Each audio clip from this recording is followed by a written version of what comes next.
বিসমিল্লাহিররহমানিররহিম। আসসালামু আলাইকুম প্রিয় শিক্ষার্থীবৃন্দ, আশা করি তোমরা সবাই আল্লাহর রহমতে ভালো আছো। আমিও তোমাদের দোয়ায় ভালো আছি।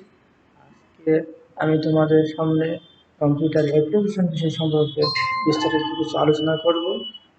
শুরুতে আমি আমার পরিচয় দিয়ে দিচ্ছি। আমি রাসেল স্যার, কম্পিউটার ডিপার্টমেন্ট। আমাদের কম্পিউটার অ্যাপ্লিকেশন বিষয়ে বিস্তারিত কিছু আলোচনা করব।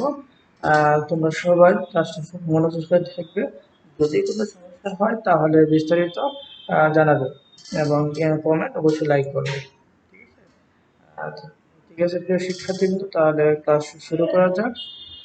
ক্লাস শুরু করার আগে অর্থাৎ কম্পিউটার অ্যাপ্লিকেশন বিষয়ে আলোচনার পূর্বে আমি আরেকটি বিষয় নিয়ে তোমাদের সাথে একটু আলোচনা করতে চাই।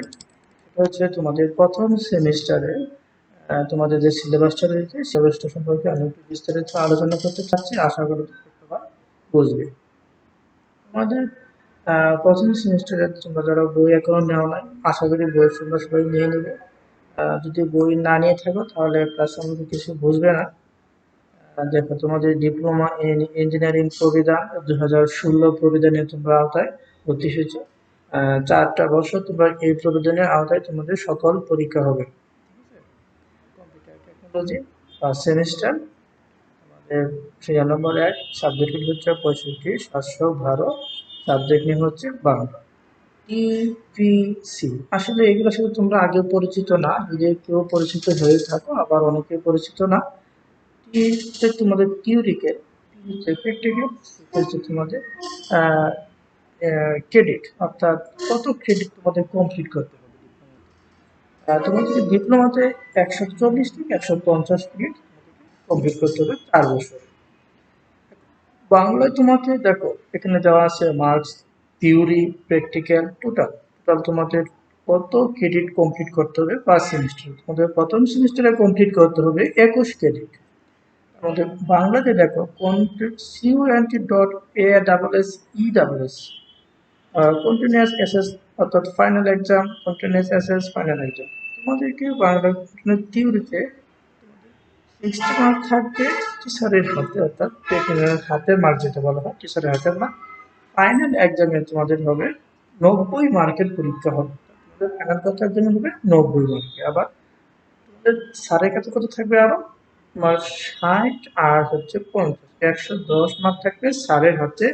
আর 90 মার্ক তোমাদের ফাইনাল হবে। এই হচ্ছে টোটাল তোমার 200 নম্বর। হয়তো বুঝতে পারছো?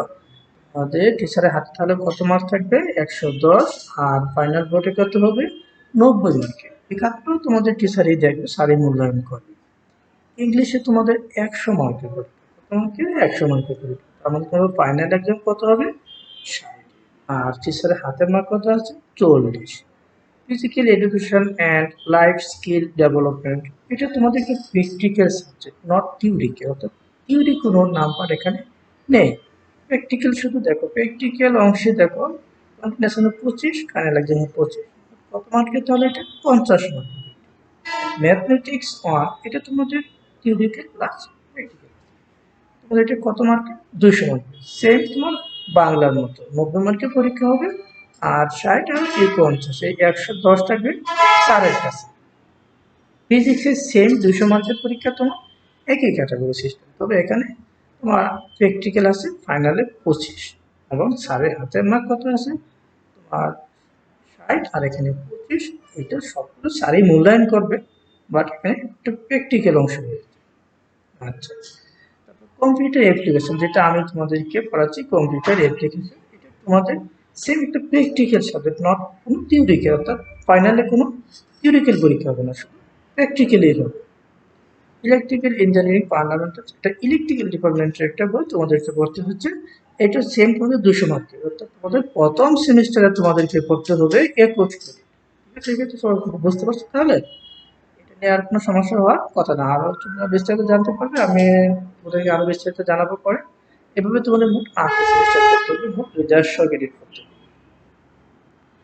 তারপরে আসো প্রিয় শিক্ষার্থীবৃন্দ, তোমাদের তোমাদের ডিপ্লোমা ইঞ্জিনিয়ারিং প্রবিধান, মানে নিয়ম নীতি, তোমাদের কি নিয়মের আওতায় পরীক্ষা দিতে হবে, কিভাবে কি করতে হবে, সব বাংলাদেশ কারিগরি শিক্ষা বোর্ড অধীনে লিপিবদ্ধ করা আছে, সেটা আমি ওখান থেকে নিয়ে নিয়েছি। বাংলাদেশ কারিগরি শিক্ষা বোর্ড থেকে আমি এগুলো সংগ্রহ করেছি। এখানে তোমাদের লেখা আছে ডিপ্লোমা ইন ইঞ্জিনিয়ারিং শিক্ষাক্রম 4 বছর মেয়াদী।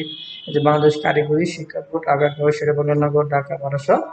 ওদের ওয়েবসাইটে দেওয়া আছে, এদের লোগো দেওয়া আছে। কবিতা 2016 শিক্ষাবর্ষ থেকে কার্যকর হয়েছে। তোমাদের এখানে এটা চলমান থাকবে।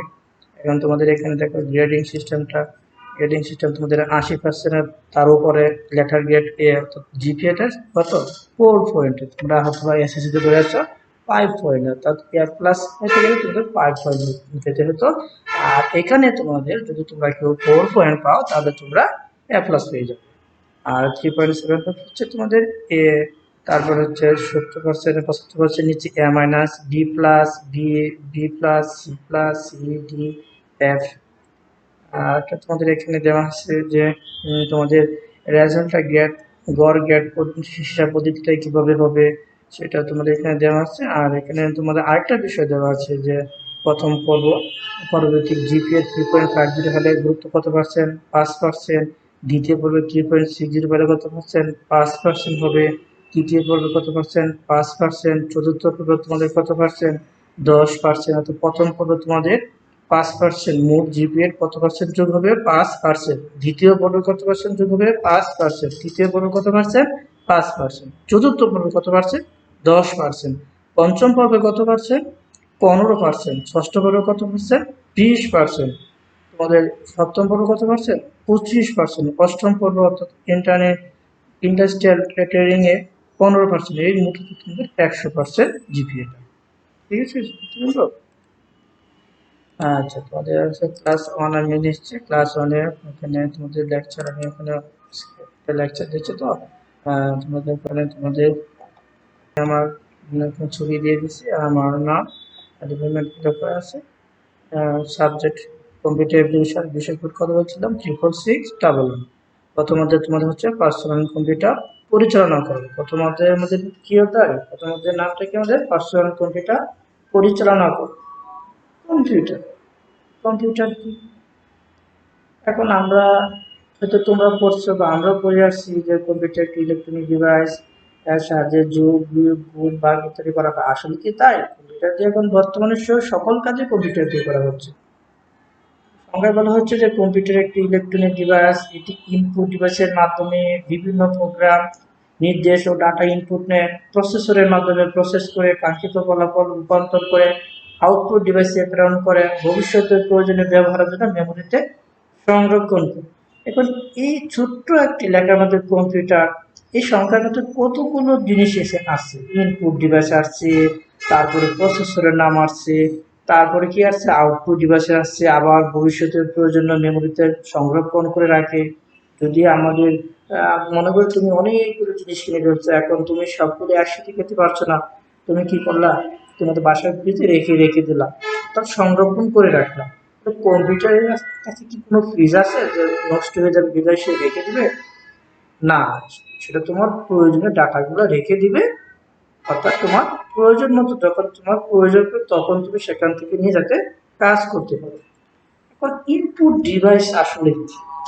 ইনপুট ডিভাইস কথা বলতেছি, আউটপুট ডিভাইসের কথা বলতেছি, যে ডিভাইসগুলো এগুলো কিভাবে কাজ করে কম্পিউটারের সাথে, প্রসেসরটা আসলে এই বিস্তারিত আমাদের জানতে হবে, দেখতে হবে, তারপরে আমরা বুঝতে পারবো। আমি এখানে একটা ছবি দিচ্ছি তোমাদের, দেখো আউটপুট ডিভাইস দেখা যাচ্ছে আমাদের এখানে।